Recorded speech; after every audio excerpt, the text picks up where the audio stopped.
The rain fell harder than I'd expected. My dupatta was soaked, clinging to my shoulders, but I didn't care. Rayan stood in front of me, his hair dripping, his eyes fixed on mine like he could see right through me. "I can't believe it's really over," I whispered. "It's not," he said quickly, stepping closer. "Aisha, listen to me. Once I get that job in Karachi, I'll come back for you. We'll get married, inshallah. You trust me, right?" "I've always trusted you," I said, smiling despite the lump in my throat. "Maybe more than I should." He brushed a strand of wet hair from my face. "Don't say that." "You know I love you," I laughed softly. "Then promise me." "I promise," he said. "A home, dreams, forever." "I mean it." I wanted to believe him.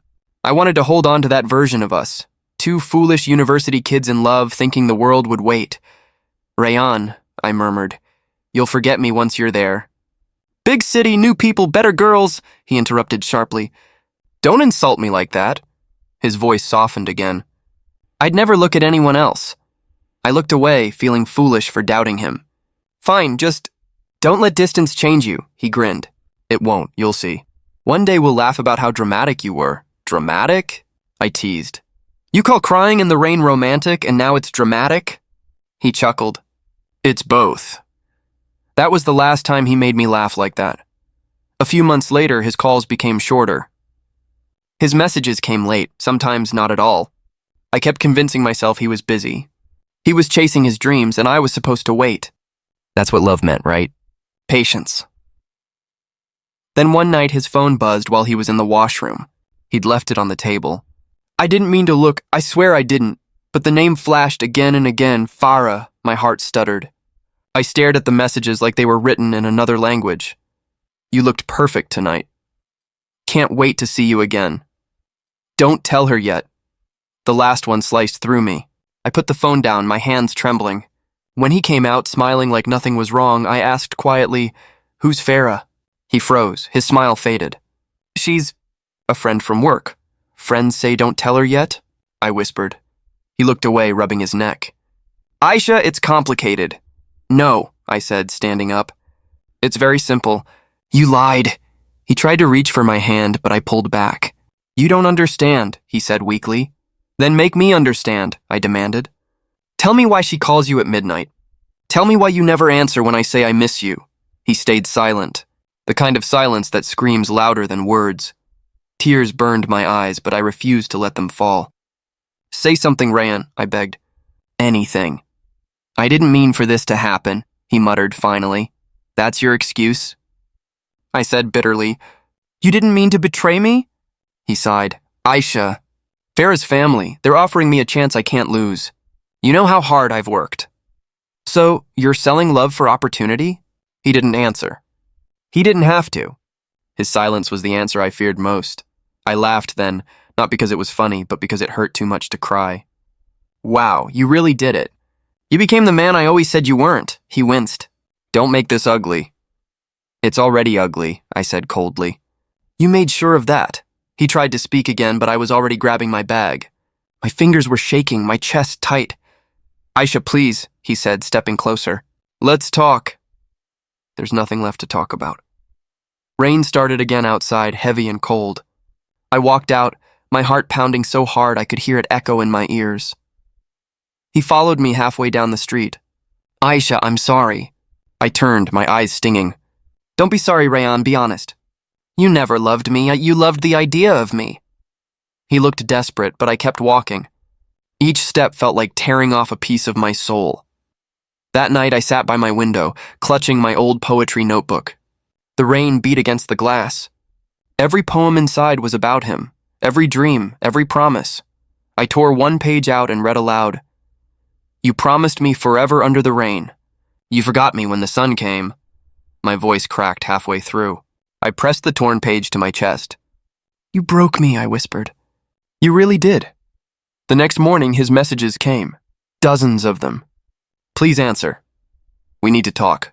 "I'm sorry." I stared at the screen until his name blurred. Then I deleted them all. Later, Hira called. "You sound dead," she said. "I think I am," I whispered. She sighed. "You'll survive, Aisha.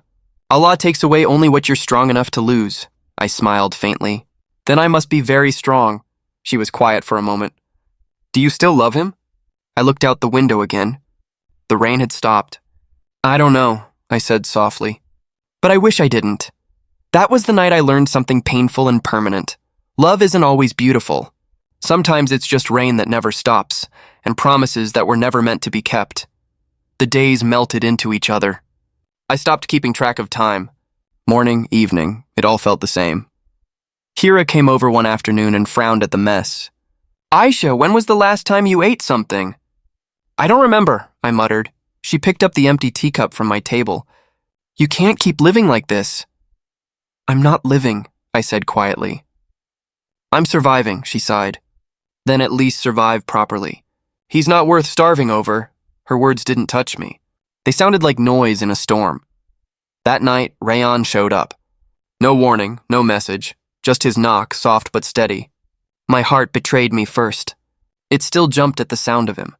When I opened the door, he looked tired. You look pale, he said. I wonder why, I replied dryly. He stepped inside, uninvited, like he still had that right. I came to check on you. Check on me? I laughed, hollow. What am I, your leftover responsibility? He hesitated. Don't say that. I just wanted to make sure you're okay, okay? I repeated. You destroy someone and then ask if they're okay? He rubbed his temples. Aisha, please. I didn't come to fight. Then why are you here? He looked around my apartment, the scattered papers, the ink stains on the table. His gaze softened in a way that made my skin crawl. You need help, he said finally. You're not yourself. I clenched my fists. Stop pretending you care. I do care, he insisted. You don't understand how hard this has been for me too. Something in me snapped. For you? I whispered. You left me for another woman, Rayan. You made your choice. Don't come here acting like the victim. He sighed, his eyes heavy with pity. That look, that awful, gentle pity, hurt more than his silence the night he confessed. Maybe you're right, he said softly. But I still wish things were different. I took a step back. Different how? You wish I wasn't broken so you wouldn't feel guilty? He didn't answer. I laughed bitterly. You can stop pretending now. You don't love me, Rayan. You just hate seeing what you did to me. His voice cracked slightly. I never wanted to hurt you. Then why did you? He looked down. It's not you, it's me. I needed something else. Something richer, I said sharply. He flinched. That's not fair. Neither is betrayal, I replied. Silence. Only the ticking of the clock between us. Do you hate me now?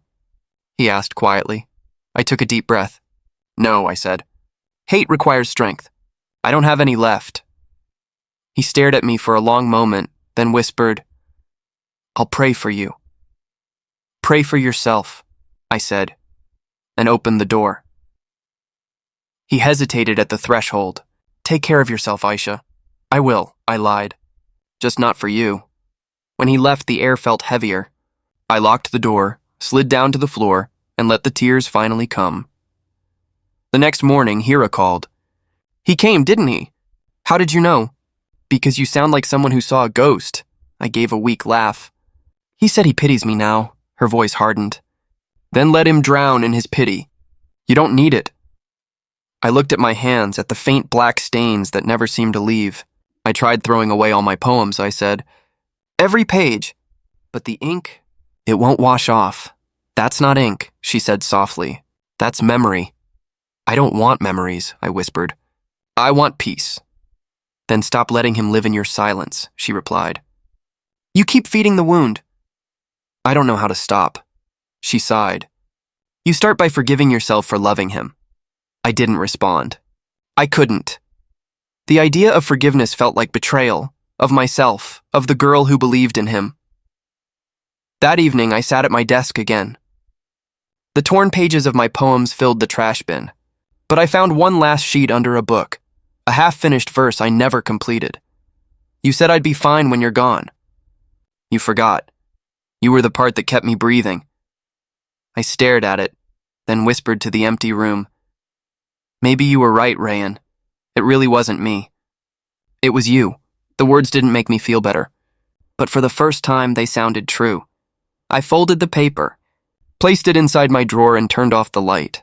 Outside, The world went on, people laughing, cars passing, the adhan echoing faintly in the distance. But inside me, everything was still, broken, quiet, and that's when I realized love hadn't just left me. It had turned into pity, and pity was so much worse than hate. The sound came first, a soft slide against the floor. I looked up from my half-finished cup of tea and saw an envelope under my door. My name was written in neat, expensive handwriting. I picked it up slowly. The paper was thick, elegant, the kind used for celebrations, not heartbreaks. My hands trembled even before I opened it. Inside was gold and white, Rayan and Farah written in shining letters. My breath caught. The room spun for a second. I couldn't breathe. I read their names again and again until the words blurred into nonsense. Hira knocked at the door right then, as if the universe couldn't wait to see my reaction. When she walked in and saw the envelope in my hand, she froze. "Aisha," she said cautiously. "What's that?" I didn't answer. My throat was dry. I just held it out to her. She took one glance, and her expression changed. Anger, disbelief, pity. "Oh my God. He didn't." "He did," I whispered. "And apparently, I'm invited." Her face darkened. Invited? To what? His betrayal celebration? I laughed, a short, broken sound. Maybe he wants to prove he's happy. She snatched the invitation from my hand and tore it in half before I could stop her. "No, you don't get to see this. You don't deserve this kind of cruelty." "Hira."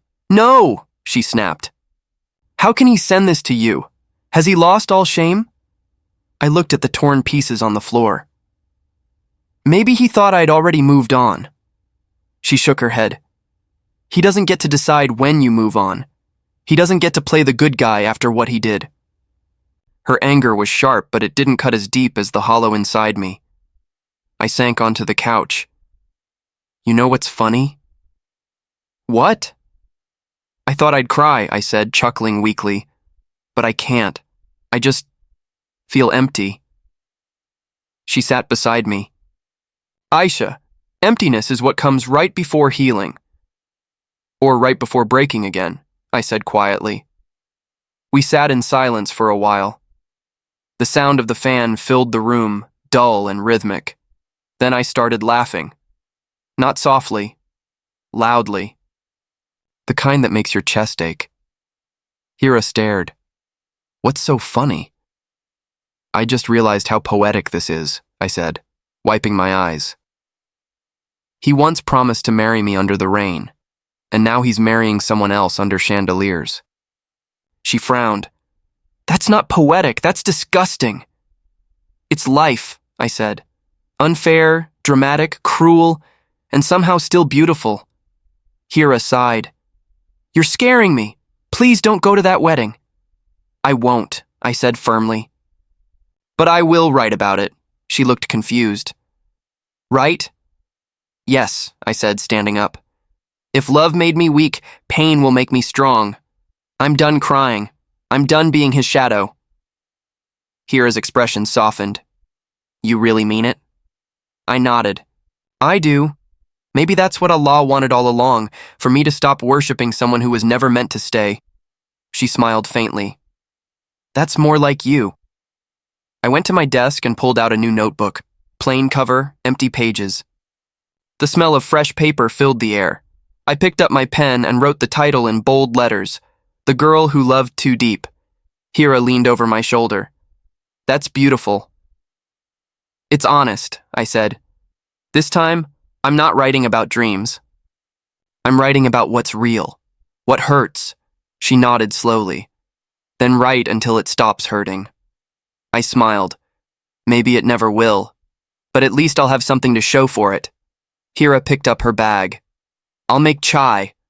Strong, with extra sugar. You need it." When she left for the kitchen, I stared at the torn invitation on the floor. The gold lettering still gleamed even in pieces.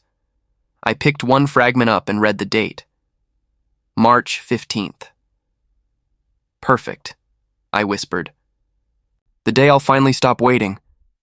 I tucked the torn piece inside the notebook, not as a wound, but as a reminder. When Hira returned with tea, she caught me staring at it. "You're keeping that?" "Yes," I said simply. "It's the day I stopped being the girl he left and became the woman who writes her own ending." She handed me the cup. "Then here's to your new beginning." I smiled faintly, the steam from the cup fogging my vision. "To new beginnings," I whispered. And for the first time since he left, I actually meant it. When I looked at my reflection that morning, I almost didn't recognize myself.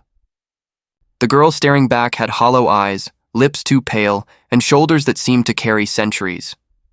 I whispered, "Who are you?" The mirror didn't answer, of course. It just reflected my exhaustion. My phone buzzed, a message from Sana. "Don't be late today."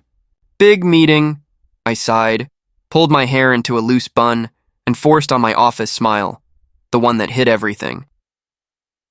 At the office, whispers floated as I walked in. I caught my name, his name, and a few pitying looks. I pretended not to notice. Sana met me by the desk, her eyes soft but alert. "You okay?" "Define okay," I said with a weak grin. "Alive, functioning, pretending to care about deadlines." "Then yeah," I said. "I'm perfect." She smiled, but her voice was serious. "Ignore them, Aisha. People love tragedy until it's theirs." I shrugged. "Let them talk. Maybe I'll give them something better to gossip about." "Oh?" she said, raising a brow. "Like what?" "Maybe I'll actually write something worth reading." Her face lit up. "You've been writing again?" "A little," I said carefully. "At night. Nothing serious." "Nothing serious always turns into something real," she replied. "Show me?" I hesitated. "It's messy." "So is life," she said. "Come on, you trust me, don't you?" I opened my email and sent her a draft. It was a short story, a woman who loved too deeply and lost herself trying to be enough. Sana read in silence, her brows tightening near the end. When she finally looked up, her eyes were shining. "This is raw, painful, beautiful." I laughed nervously. "You think so?" "I know so," she said firmly. "This is more than writing. It's truth. And people crave truth." Her words sank deep. I hadn't realized how badly I needed someone to believe in me. "Send it somewhere," she urged. "A magazine, an online page, anywhere. Let it breathe." I bit my lip. "Under my name?" She smiled. "Or under a fake one, if that makes you braver." That night, I sat at my desk again, staring at the story. My fingers hovered over the keyboard. The cursor blinked like it was waiting for me to choose who I wanted to be. I typed, "Author, Zara Noor, not Aisha Malik, not the girl who got left." A new name, a new version of me. When I hit send, I expected relief. Instead, I felt terrified, like I'd just handed my heart to a stranger. The next morning, Sana called before I even reached the office. "Check your email right now." Half asleep, I opened it. The subject line from the local magazine read, "Congratulations, your story has been selected for publication." I blinked, then read it again. My hands shook. "Sana, you did it," she screamed through the phone. "Zara Noor, published author." I laughed, an actual laugh this time. "They really liked it?" "They loved it. They called it haunting and honest." "You're going to be huge." For a moment, I didn't speak. The world felt lighter, like someone had opened a window in my chest. "I can't believe it," I whispered. "Believe it," she said. "You turned your pain into art." "That's strength, Aisha." After we hung up, I sat quietly, staring at my reflection in the small mirror by my desk. The same tired eyes looked back, but there was something new behind them. A spark. I smiled faintly. "So, Zara Noor, huh?" I said to myself. "Maybe you were hiding inside me all along." Later that day, when coworkers passed me in the hallway, I didn't shrink. I didn't flinch when I heard whispers. I just smiled, thinking, if only they knew the girl they pitied had a story on the front page. That evening, I printed the published story and pinned it above my desk. Beneath the title, I wrote in pen, "Freedom begins with truth." When Hira visited that night, she noticed it instantly. "Wait, that's yours?" "Technically Zara Noor's," I said with a grin. She hugged me tightly. "I'm so proud of you." "Don't be," I whispered. "Just remind me that I can do this again." She nodded. "You already are." After she left, I sat by the mirror again. The reflection still looked fragile, but no longer defeated. "I'm still healing," I told her softly. "But at least now I'm writing my way out." The girl in the mirror didn't answer. She didn't have to. Her eyes said it for her. "You're finally becoming me." When Sana told me about the literary event, I almost said no. Crowds, cameras, small talk, I wasn't ready. But she smiled and said, "You need to be seen, Aisha. Or should I say, Zara Noor?" I rolled my eyes. "Don't start." "You're nominated," she reminded me. "This is your night." So I went. Navy dress, steady breath, trembling heart. The hall shimmered with chandeliers and fake laughter. I signed a few books, smiled for photos, and told myself I belonged there. For the first time, I almost believed it. Until I saw them, Rayan, Farah. Standing by the stage, framed by light like a cruel joke. He in his usual tailored charm, she in glittering perfection. My stomach tightened, my pulse stuttered. I whispered, "Of all nights." Sana followed my gaze. "Do you want to leave?" I straightened my back. "No, not tonight." They saw me before I could look away.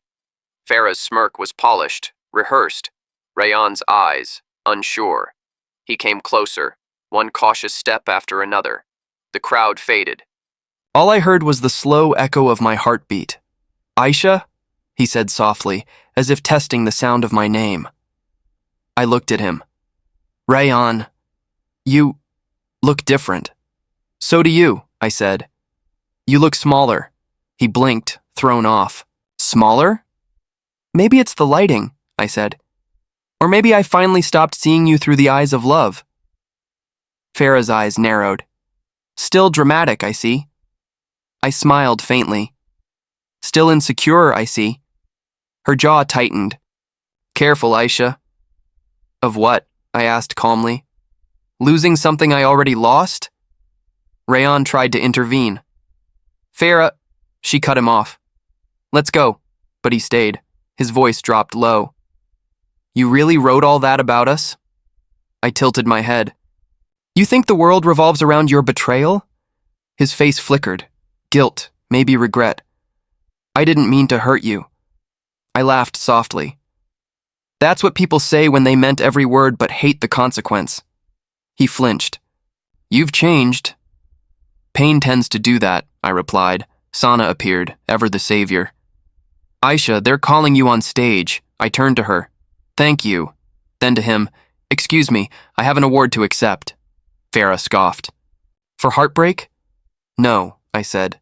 "For survival." I walked away before either could respond. The applause that followed wasn't just for my name. It was for every time I refused to break.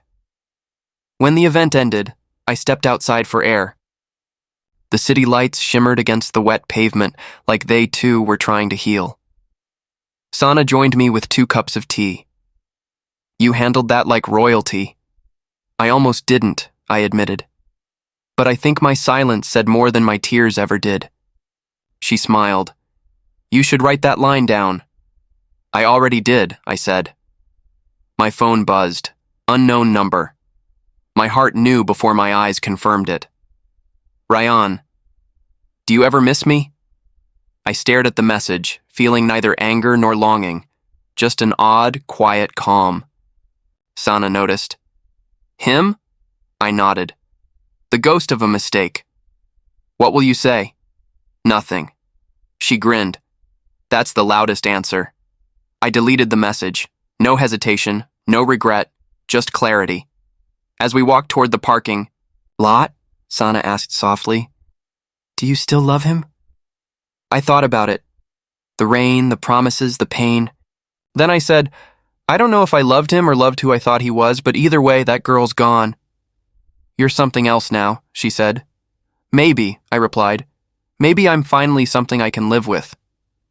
Before, getting into the car, I caught my reflection in the glass window, poised, calm, unrecognizable. I whispered, You did it. The city hummed back, alive, forgiving. For the first time, I didn't feel haunted. I felt whole. And when my phone buzzed again, I didn't look, because some stories deserve no sequel. When the email came, I thought it was spam. Subject, publishing inquiry. I almost deleted it, but something stopped me. It began, We've been following your work, Miss Noor. Your writing holds rare honesty. Could we meet? Signed, Khalid Rahman, Horizon Press. I reread it 3 times before whispering, Sana, I think someone wants to publish me. She squealed through the phone. You're joking. I wish I were, I said. He wants a meeting. Tomorrow. Then go. Wear that beige blazer that makes you look like you own the world. I laughed. I barely own my rent. Still, she said, you own your words. That's bigger. The next day I sat across from Mr. Khalid in a glass-walled office, smelling faintly of old books and new ambition. He smiled warmly. Zara Noor. Or should I say Aisha Malik? My breath hitched. How did you... I have editors, not detectives, he said, chuckling. We trace voices, not names. Your voice stood out. I forced a smile. Then I guess I'm exposed. Not exposed, he said. Discovered. He slid a folder toward me. We want to publish your first book. The title, The Girl Who Loved Too Deep. I froze. That's my file name. He raised a brow. Then it's meant to be. It sounds real. Feels lived. I nodded slowly. It is lived. His eyes softened. I thought so. Pain this sharp doesn't come from imagination. I stayed silent. He continued. People crave truth, Aisha. You write it without decoration. I want that honesty in every page.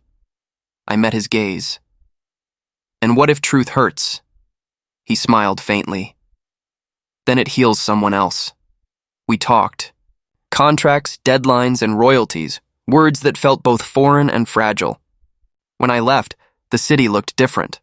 Lighter, like something had opened inside me. That night, Sana called again. So? Tell me everything. I signed, I said, almost whispering. She screamed. You did it! You're officially an author. I guess I am, I murmured. It feels unreal. Promise me one thing, she said.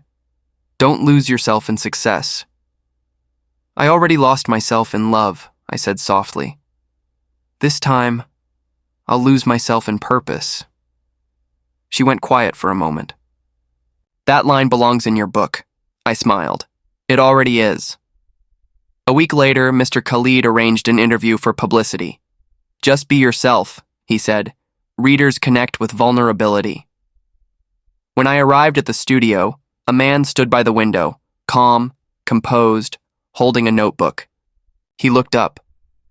You're Zara Noor? Today? Yes, I said. He smiled. Hamza Rafiq, I'm the journalist who gets to ask what everyone else wants to know. That sounds dangerous, I replied. It's my job to find the heart under the armor. We sat facing each other under soft lights. The camera wasn't rolling yet, but he started talking like we'd known each other for years. Why do you write? He asked. To survive, I said. From what? From myself. He nodded slowly, writing something down. You write about love like it's a wound. Because it is, I said quietly. But wounds can bleed beauty. His pen paused. Was there someone? There's always someone, I said with a faint smile. He leaned forward, voice softer now. Who broke you? The question hung heavy in the room. I exhaled slowly. Someone who taught me how to rebuild. For a moment, neither of us spoke. Then he said, "That's the best answer I've ever heard." "Because it's the truest one I have," I replied. When the interview ended, he walked me to the door. "Your words carry blood," he said quietly. "Not just ink." "Then maybe people will finally feel something real," I said. "They already do." Later that night, the interview went live. My phone lit up non-stop. Messages from strangers who said my story made them cry, made them brave, made them write again. One message stood out. "Your pain saved me. Thank you, Zara." I stared at it for a long time.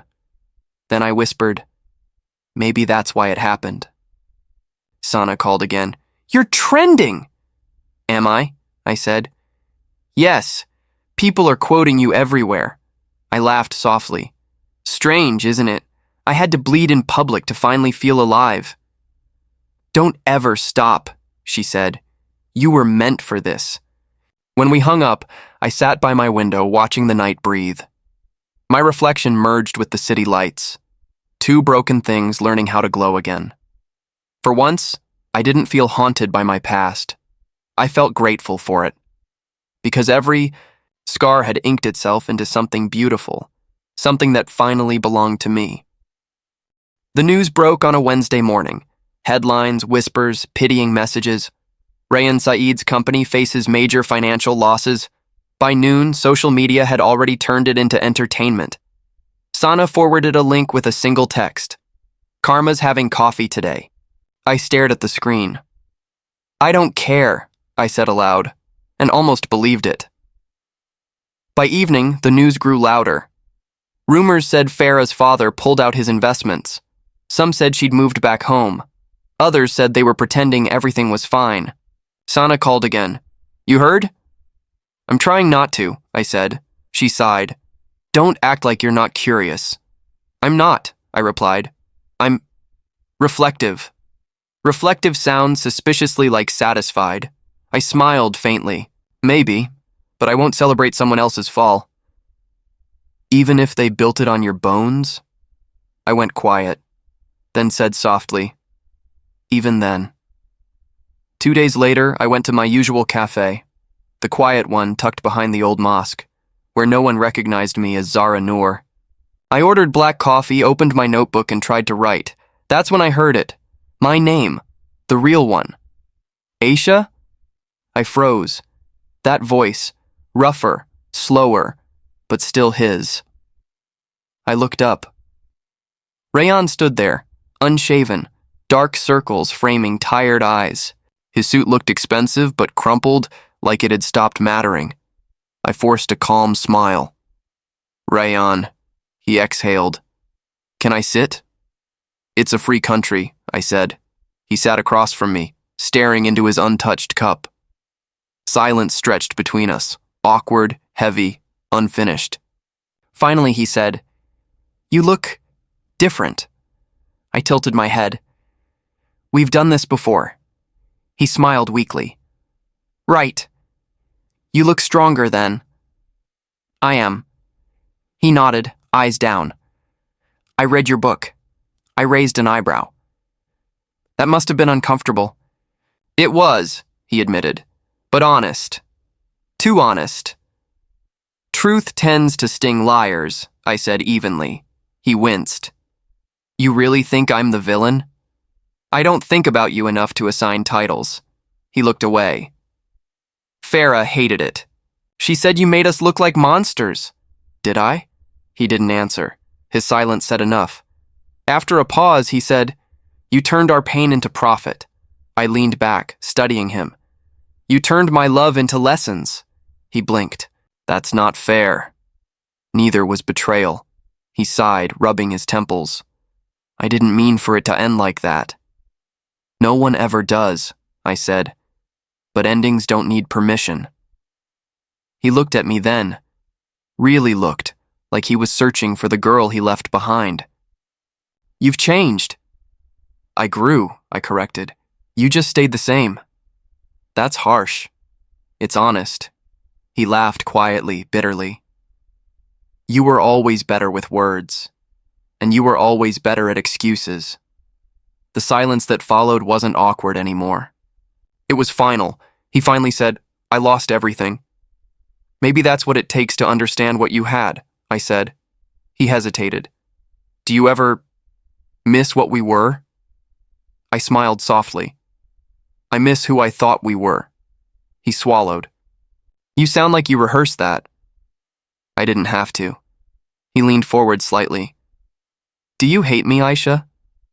I met his eyes. No. Hate requires effort. I just stopped feeling anything that deep. He nodded slowly. That's worse. For you, I said. He laughed once, low and hollow. Farah says I look at you like I regret something. Do you? His jaw tightened. Every day. For a moment, pity threatened to surface, then vanished. I stood. You'll be fine, Rayan. You always land on your feet. He looked up, almost pleading. And you? I already landed, I said. Just not where you left me. As I turned to leave, he called after me. Aisha. I stopped. He whispered. You were the best thing that ever happened to me. I smiled faintly without turning around. You should have realized that before I became a story. Outside, the evening air was sharp, cleansing. The call to prayer echoed through the streets, calm and grounding. Sana texted again. Did you see him? I typed back. He saw himself. When I reached home, I stared at the manuscript of my next book. Blank page, blinking cursor. I wrote the first line without thinking. Sometimes, karma doesn't break you. It just lets you watch. And for the first time, I truly felt free. It was past midnight when the knocking started. At first, I thought I imagined it. Then it grew louder, uneven, desperate. I opened the door, and there he was.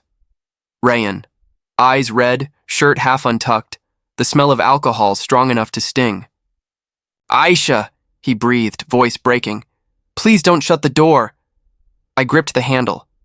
You shouldn't be here. I know, he said, swaying slightly. But I had to come. I can't keep it in anymore. I stepped back just enough for him to see I wasn't inviting him in. Say it here. He rubbed his face with trembling hands. I made a mistake. I waited. He laughed weakly. The sound cracked. You always wanted me to admit that, right? To finally say I was wrong? I never needed your confession, I said quietly. Just your honesty back then. He flinched. Farah's gone, he whispered. Her father cut her off and she left. I didn't respond. The silence pressed between us like glass, thin, sharp, ready to break. He swallowed hard. She never loved me, Aisha. Not really. I see that now. My voice came out calm. That's not my tragedy. He stepped forward, pleading. Listen to me, please. I thought she understood me. I thought... She was better than me? I asked softly. His head dropped. No, I thought she was easier. For a moment, something twisted in my chest. Not pain, not pity. Something smaller, colder. I was the difficult one, I said. Because I asked you to be more than charming. He nodded miserably. You asked me to grow up. And you chose to run. His eyes filled. I was scared. You were intense, real, and I wasn't ready for real.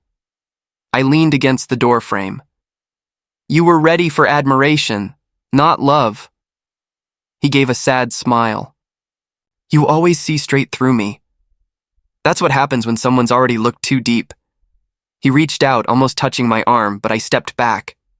Don't, I said. He froze, his hand hovering in the air before falling uselessly to his side. I thought time would fix it.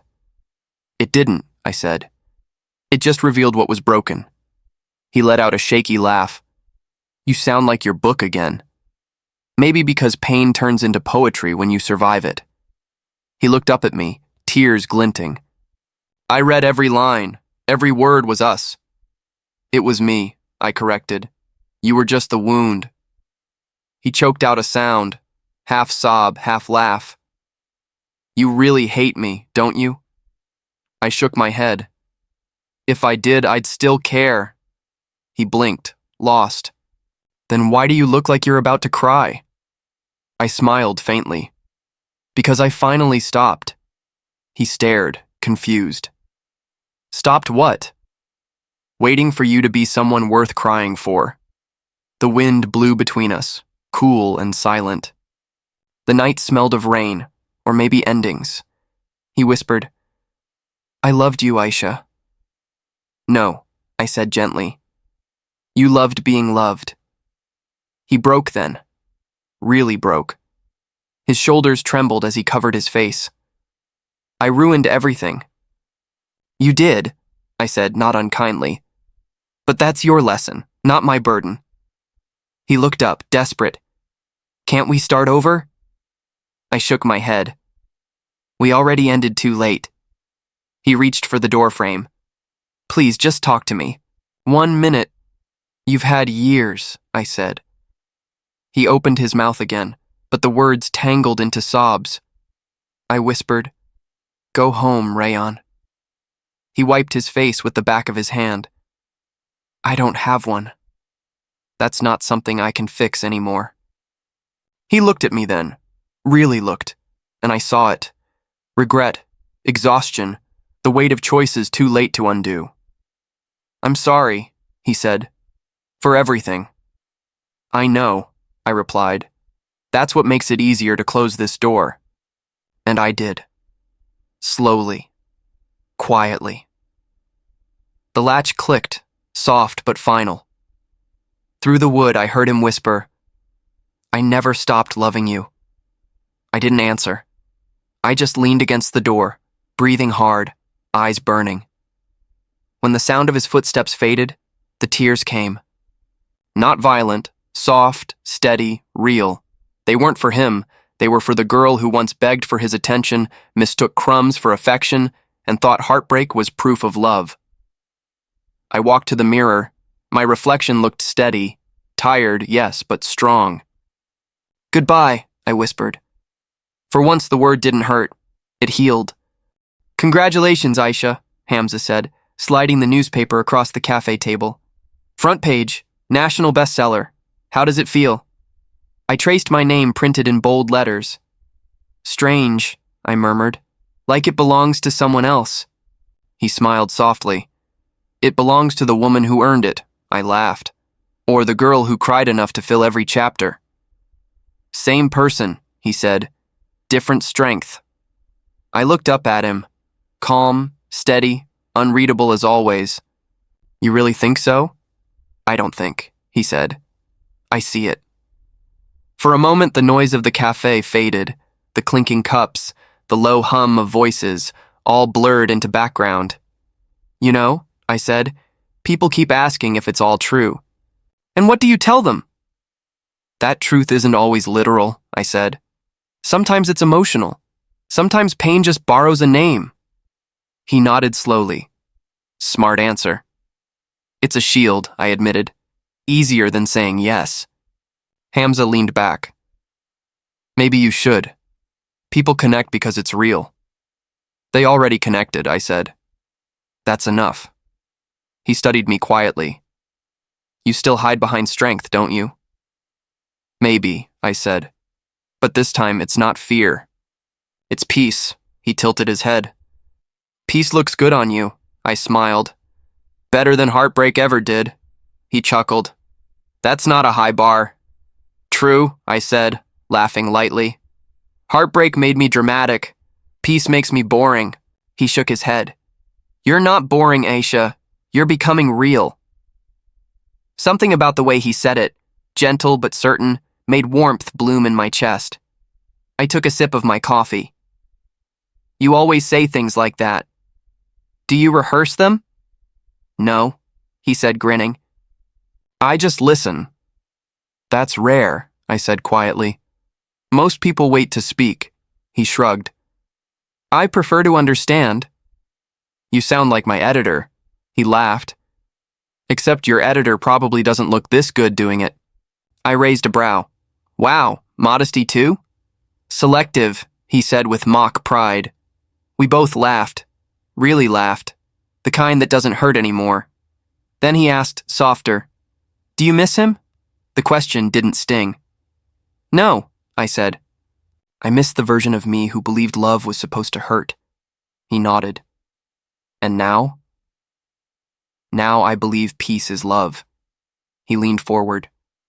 You know, your readers say your story feels too human. What do you think that means? That it bleeds, I said. That it forgives. He smiled faintly. That's you. I'm learning, I said. Every day. He tapped the edge of the book beside my coffee cup. What's next for the girl who loved too deep? She learns to love softly, I said. With who? I looked at him, meeting his eyes. Maybe with someone who doesn't make me question my worth every day. He held my gaze, quiet, patient, not pushing, not assuming. You deserve that, he said finally. I know, I whispered. For the first time, I really do, he smiled. So, dinner next week? To celebrate peace? I laughed. You make it sound like an award. It is, he said, and you finally won it. I felt the corners of my mouth lift, slow and real. Okay, dinner, he grinned. I'll take that as a yes. It's a maybe, I teased. That's progress, he said, eyes glinting. The waitress passed by, setting down the bill. I reached for it, but he slid it away. Let me, he said. You don't have to. I know, he said. That's why I want to. The words landed softly, not grand, not heavy, just enough. When we stepped outside, the evening air felt light, almost kind. The city buzzed around us, alive and unbothered. You look different, Hamza said suddenly. Older? I asked. Freer? He said. Like someone who finally stopped carrying ghosts. I smiled. Maybe I did. He walked beside me for a moment, quiet, hands in pockets. So, are you done writing about pain? Not done, I said. Just not ruled by it, he nodded. Then write about healing. You'd make it beautiful. I looked up at the sky, pale gold fading into night. Maybe I already am, he smiled. You mean this moment? Exactly this one. We stopped at the corner where our paths split. Good night, Aisha, he said. Good night, Hamza. As he walked away, I felt something inside me settle. Not excitement, not longing, just a calm certainty that I was exactly where I was meant to be. For once, I didn't chase, didn't ache, didn't wish. I just existed. Whole. Enough. Free. And when I passed a bookstore window later, my reflection stared back from behind the title, The Girl Who Loved Too Deep. I smiled at her. She smiled back. Finally, we were the same person. The rain started again, soft, familiar, like the world remembering something it once forgot. I stood outside the old university gates, umbrella in hand, heart strangely steady. It had been years, yet the benches, the cracked pathway, the faint smell of wet grass, all whispered the same name. Rayan, I murmured. Do you still come here? A voice behind me said, sometimes. I froze. I didn't have to turn. I knew that tone, low, uncertain, searching for a past that no longer wanted him. He stepped beside me, rain speckling his coat. Didn't think I'd see you again. I didn't plan to come, I said, but I needed to say goodbye, properly, this time. To me, to the girl who loved you. He smiled faintly. You still talk like a writer. I always did, I said. You just never listened. He looked at the bench, the one where he once promised forever under this same sky. You remember that day? I remember every lie wrapped as love. He sighed. I was young, stupid. No, I said quietly. You were selfish. There's a difference. He ran a hand through his hair. Farah's gone. She left 2 years ago. I know, I said. People talk. He laughed bitterly. So, my failure made it into your book too? No, I said. Only my healing did. He blinked, unsure how to respond.